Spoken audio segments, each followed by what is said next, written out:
The best minds on the planet were sitting on Wall Street in 2006. Mathematicians from Harvard, analysts with IQs no lower than 150, authors of textbooks on economics. They knew in detail how the financial pyramids of the past centuries collapsed. And at the same moment, they were signing papers that would destroy the global economy in 2 years. The professional historians who ruled Europe in 1914 knew the chronicles of the fall of empires by heart. They read them in the original. And then they took exactly the same steps that led to the massacre of the First World War. We are used to attributing global disasters to stupidity or lack of education. We think, well, if they just knew the history better, everything would be different. But it's a cozy comfort. The truth is much darker. Knowledge does not protect us from making catastrophic mistakes. An error is not a system failure. This is its main feature. Right now, you are most likely inside a global historical cycle that is inevitably moving towards the end. But what's even scarier is that you're inside your own personal mental loop that you haven't been able to get out of for years. Welcome to the phenomenon that breaks the logic of evolution. The standard explanation sounds reassuring, almost beautiful. People repeat mistakes because they don't know the history, because young people don't listen to old people, because every generation arrogantly thinks that it is special, because man is an animal and instincts prevail over reason. It's a cozy theory. She removes responsibility. She says if we just read more, everything would be different. But this is not the case. The elites of Europe in 1914 were much more educated than the average modern person. Kaiser Wilhelm read Thucydides in the original. The authors of the 2008 mortgage bubble wrote books about financial crises themselves, and they pulled the trigger anyway. So, they just didn't know the history is not an explanation. That's a comfort. Subtle, intelligent, absolutely useless consolation. Let me introduce you to a concept.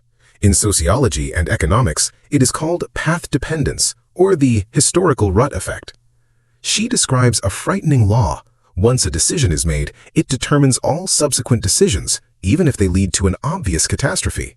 And in the middle of the 20th century, social psychologist Leon Festinger proved that the more a person knows about the nature of his mistake, the stronger he rationalizes it. Knowledge does not protect us from being raked, it just makes us masters of self-deception. On an individual level, it looks like this. You know that you overeat at night because of stress. You've read about it. You understand the mechanism. And still, at 2 in the morning, you're standing by the refrigerator and you're saying to yourself, today was a hard day. This is an exception. At the level of civilizations, it looks bigger, but the mechanism is the same. Rome knew about the risks of overheating the army. Rome knew about corruption in the provinces. Roman senators wrote treatises about it, and they continued to do the same thing because the system that fed them demanded exactly that. Here's the first layer of truth. Knowledge doesn't change behavior if the system rewards the old behavior. It is important. Repeat it to yourself. Knowledge does not change behavior if the system rewards the old behavior. A Wall Street banker in 2006 knew that mortgage derivatives were a house of cards. Some of them talked about it in private meetings, but the system paid them bonuses to make the house grow taller. The choice was simple. Either you play by the rules or you are replaced by someone who plays more willingly. This is not villainy. This is the logic of the system. But there is a second layer. It's deeper, and it concerns you personally. Evolution didn't create us for the truth. She created us for survival. Our brain is not a tool for understanding reality. It is a tool for making quick decisions in conditions of uncertainty. For millions of years, he has been focusing on one task, to make sure that you don't die today, not in 20 years, today. Therefore, an abstract threat, our debt will reach a critical point in 30 years, is not perceived by the brain as a real danger, but the tiger in the bushes is perceived instantly. The climate crisis, pension systems, depletion of resources, all of these are tigers that the brain can't see because they're not jumping right now. The third layer is the most uncomfortable. We don't just fail to learn from mistakes, we actively defend the right to commit them again. There is a psychological phenomenon called reactive resistance.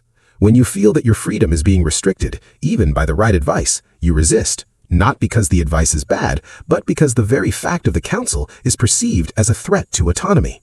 That is why people who have experienced the economic crisis are voting against regulations. That is why countries that have gone through war go to war again as soon as the pain is smoothed out. We can handle it. We are special. That's not going to happen to us. This is not arrogance. This is biology. Now comes the strangest part. I told you that we repeat mistakes because of the system, because of biology, because of the psychology of protection. And it's all true. But there is something that I intentionally left out.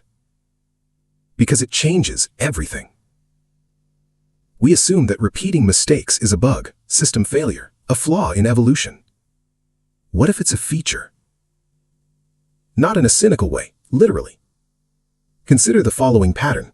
Every major cycle of repetition, war, economic crisis, political collapse, ends with more than just a return to the old. It ends with perestroika. Sometimes painful, sometimes slow, but perestroika. After the First World War, the idea of international institutions was born. After the second one, there is the UN, the Bretton Woods system, and human rights as a global concept. After the crisis of 2008, there was a conversation about systemic regulation of finance, which is still ongoing. Progress is not moving straight ahead, it moves spirally. Each turn is slightly higher than the previous one, sometimes imperceptibly a little higher, but higher. And that's what it means for you personally. You can't stop the loop, but you can figure out where you're at in the loop. Historians call this positioning in a cycle. Economists call it the phase of the market cycle. But the bottom line is the same. Patterns repeat themselves, and if you learn to read them, you gain an advantage, not because you're smarter than others, but because you see a scale that others do not notice. Marcus Aurelius knew that Rome repeats cycles. He wrote about it in Reflections.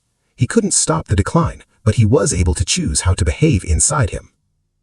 And this is the only real freedom that history offers us. Not how to avoid the loop, and how to behave dignified while inside it.